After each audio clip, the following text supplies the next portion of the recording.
নমস্কার, দেখছেন 24 hours TV, সঙ্গে রয়েছে ঝর্ণার। এই মুহূর্তে যে গুরুত্বপূর্ণ খবরের দিকে নজর রাখবো, তৃণমূল ছাত্র পরিষদ থেকে সাসপেন্ড করা হলো রাজন্না হালদার এবং প্রান্তিক চক্রবর্তীকে। আরজি কর কাণ্ড নিয়ে তোলপাড়ের মধ্যেই এই স্পর্শকাতর বিষয় নিয়ে তৈরি হয়েছে একটি স্বল্প দৈর্ঘ্যের ছবি, যার মুখ্য চরিত্রে অভিনয় করেছেন তৃণমূল ছাত্র পরিষদের নেত্রী রাজন্না হালদার। প্রযোজনা করেছেন রাজন্নার স্বামী তথা টিএমসিপির নেতা প্রান্তিক চক্রবর্তী। রাজন্নাদের স্বল্প দৈর্ঘ্যের ছবিটির নাম আগমনী তিলোত্তমার গল্প। আর এবার এমন একটি স্পর্শকাতর বিষয় নিয়ে ছবি তৈরিকে অনুমোদন করলো না তৃণমূল। সেই মতোই শুক্রবার রাতে তৃণমূল ছাত্র পরিষদের পক্ষ থেকে বিজ্ঞপ্তি জারি করে জানিয়ে দেওয়া হলো প্রান্তিক এবং রাজন্নাকে সংগঠনের পদ থেকে সাসপেন্ড করা হয়েছে। প্রান্তিক, যিনি ছিলেন তৃণমূল ছাত্র পরিষদের রাজ্য সহসভাপতি, অন্যদিকে রাজন্না ছিলেন সংগঠনের যাদবপুর ডায়মন্ড হারবার সাংগঠনিক জেলার সহসভানেত্রী। তবে এবার দুজনেরই বিরুদ্ধে পদক্ষেপ নিল শাসক দলের ছাত্র সংগঠন। শুক্রবার রাতে এক্স হ্যান্ডেলে পোস্ট করে তৃণমূল নেতা কুণাল ঘোষ লিখেছিলেন, আরজি কর প্রসঙ্গ উল্লেখ করে একটি শর্ট ফিল্মের খবর এসেছে, এর সঙ্গে তৃণমূলের কোনো সম্পর্ক নেই। তিনি লিখেছেন, আমরা তিলোত্তমার ঘটনার ন্যায় বিচার চাই। এই স্পর্শকাতর বিষয়কে প্রচারে ব্যবহার করার চেষ্টার আমরা বিরোধী। যে কোনো ব্যক্তির স্বাধীনতা আছে সৃষ্টিতে, কিন্তু তদন্তাধীন এই মর্মান্তিক ঘটনাকে দলের সঙ্গে জড়িত কেউ যদি প্রচারে ব্যবহার করে, দল তার দায়িত্ব নেবে না। দল এ বিষয়ে কোনো অনুমতি দেয়নি, দল জানতো না। যে বা যারা এর সঙ্গে জড়িত, খতিয়ে দেখে কড়া ব্যবস্থা নেওয়ার জন্য তৃণমূল ছাত্র পরিষদের নেতৃত্বকে বলা হয়েছে। কুণালের ওই পোস্টের 1 ঘন্টার মধ্যেই বিবৃতি দেয় টিএমসিপি সভাপতি তিনাঙ্কুর ভট্টাচার্য। বিজ্ঞপ্তি জারি করে জানিয়ে দেওয়া হয়, প্রাক্তন এবং প্রান্তিক এবং রাজন্নাকে সংগঠনের পদ থেকে সাসপেন্ড করা হয়েছে। 24 আওয়ার্স টিভির সঙ্গে ফোন লাইনে যুক্ত ছিলেন অভিনেত্রী রাজন্না হালদার। এই প্রসঙ্গে তিনি কি মন্তব্য করেছেন শোনাবো আপনাদের। না, এটা তো এখনো বলবো দলের সিদ্ধান্তই চূড়ান্ত। তবে এটা তো একেবারেই অনাকাঙ্ক্ষিত একটা বিষয়। তো আমার মনে হয় যে আগে দেখে তারপর বিবেচনা করা উচিত। উই শুড নট জাজ the whole book by its cover. আমি বারবারই সব জায়গাতেই বলছি, আমি ইউটিউবে আমরা আগে তারপর সমালোচনার ঝড় তুলি, বা আন্তরিক সিনেমাটা দেখার পর যদি দল এই সিদ্ধান্তটা নিত, তাহলে আমার মনে হয় আরো বেশি প্রাসঙ্গিক হতো বিষয়টা। কারণ এই সিদ্ধান্ত নেওয়ার পর হতে পারে এরকম যে অনেকেই প্রশ্ন দলকেও করছে। তো আমার মনে হয় এই সিনেমাটা, শর্ট ফিল্মটা ইউটিউবে আসবে, যেহেতু ইউটিউবে দেখার পর যদি এই সিদ্ধান্তটা হতো তাহলে আরো ভালো হতো। এই জায়গাটা বিরোধীরা প্রশ্ন একাধিক সোশ্যাল মিডিয়ায় মিম করছে, তাহলে কি এবারে 21শে জুলাইতে রাজন্নাকে দেখা যাবে না? এটা নিয়ে কি বলবে? সেটা তো সময় উত্তর দেবে, কাকে দেখা যাবে দেখা যাবে না সেই নিয়ে আমি কি বলতে পারি। তবে এইটুকু বলবো, আমি আগের বারও এই বিষয়টার ক্ষেত্রে বলেছিলাম যে নেত্রী যেখানে যাকে বলবে সেখানে সে থাকবে। তবে আমাদের মনে হয় 21শে জুলাইয়ের মঞ্চের দিকে তাকালে আরো বেশি করে উচিত রাজনৈতিক ব্যক্তিত্বদের মঞ্চে স্থান করে দেওয়া। আমরা অনেকটা বেশি আজকে এই দলের এই সময় আমরা অনেকটা বেশি দেখেছি যে তারা সত্যি দলের জন্য ফেসবুকে থেকে দলকে ভালোবেসে এবং সত্যি অবলম্বনে সত্যি ঘটনা তুলে এনেছে, আর কারা পাঁচিলে বসে থেকেছে। তো আমার মনে হয় এই জায়গায় বিবেচনা করার সময়।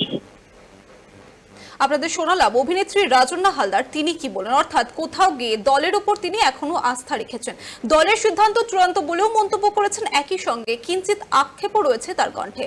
সিনেমাটা আগে দেখে দল যদি এই সিদ্ধান্ত নিত, তাহলে বিষয়টা আরো প্রাসঙ্গিক হতো বলেই তিনি মন্তব্য করেছেন। অন্যদিকে 24 আওয়ার্স টিভির ফোন লাইনে এই ঘটনার প্রতিক্রিয়া দিয়ে বিজেপি নেতা শঙ্কুদেব পান্ডা, তিনি কি বলছেন শোনাবো। দেখুন, যে দল সরাসরি দলের মেয়রের ওএসটির বিরুদ্ধে থানায় এফআইআর করে, সেই দল একটা ফিল্ম কেউ বানিয়েছে, সেটা নিয়ে দলের ভেতরে কথা বলতে পারতো, বা তারা কি আদৌ দলের বিরুদ্ধে কি এটা বানিয়েছে কিনা কি জানে। তো ফলে তৃণমূল কংগ্রেসের এই ইন্টারনাল ডিসিশন নিয়ে আমার অ্যাকচুয়ালি কিছু যায় আসে না।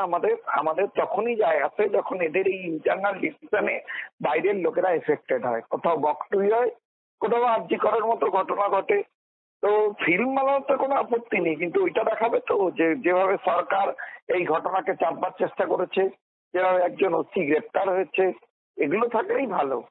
আর তা না করে যদি প্রোপাগান্ডা অ্যাপ্রোচ হয়, নিজেদের এজেন্ডা।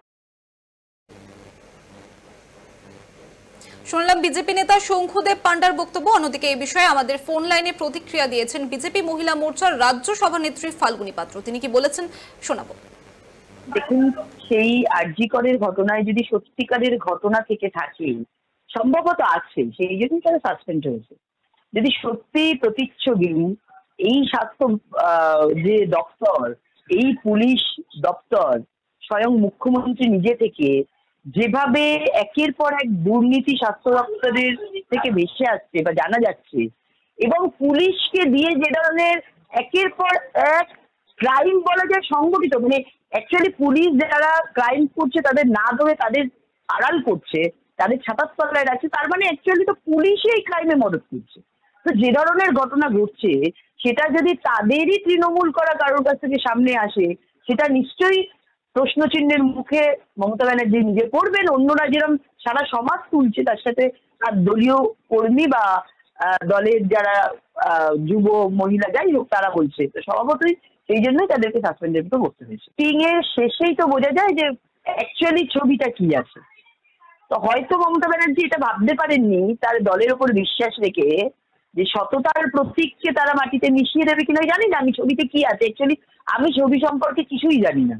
তো স্বভাবতই আমার যেটা মনে হয়েছে যে মমতা ব্যানার্জি যারা সত্যি কথা বলে বা সত্যের সামনে যেতে চায় তাদেরকেই সাসপেন্ড করে।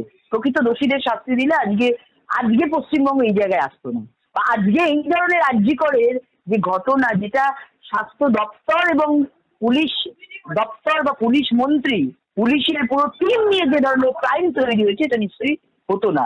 স্বভাবতই আমি জানি না, এটা তো আইওয়াস অবশ্যই, কিন্তু আরজিকর কাণ্ডের যদি সত্যিকারের ঘটনা সত্যটা তারা সামনে আনতে পারে তবে আমি সেটাদেরকে স্যালুট করি, এবং আমি মনে করি যে তাদের যথাযথই সাসপেন্ড করার প্রয়োজন ছিল মমতা ব্যানার্জির পক্ষে। কিন্তু আমি অ্যাকচুয়ালি জানি না যে সেখানে সত্যিকারের আইওয়াস ছিল না এটা অন্য কোনো মোটিভকে ঘুরিয়ে দিয়ে মানুষের মানে দৃষ্টিটাকে অন্যদিকে ঘোরাবার কোনো চেষ্টা। শুনলাম বিজেপির মহিলা মোর্চার রাজ্য সভানেত্রী ফাল্গুনী পাত্রর মন্তব্য।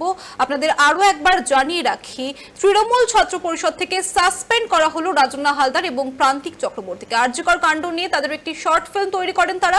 শুক্রবারই প্রকাশ্যে আসে সেই ছবির পোস্টার।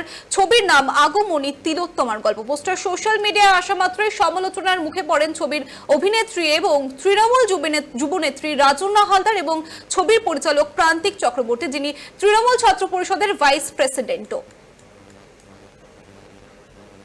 এখন খবর এই পর্যন্তই। দেখতে থাকুন 24 আওয়ার্স টিভি, সবার পাশে সব সময়।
নমস্কার, আমি রোহিণী মালিক, প্রফেশনাল মডেল এবং অ্যাক্ট্রেস। আজকে এসেছি আমি আমার জন্মদিনের সেলিব্রেশন করতে। আর আজকে যে লুকসটাতে আমি আছি এটা আমি পুরো মেকওভারটা নিয়েছি লাভেলেজার টিম আমাকে এই মেকওভারটা দিয়েছে। বুঝতেই পারছো একেবারে বানানো জানা। সবাই আমাকে ফ্রকে দেখেছো, ওয়েস্টার্নে দেখেছো, জানিও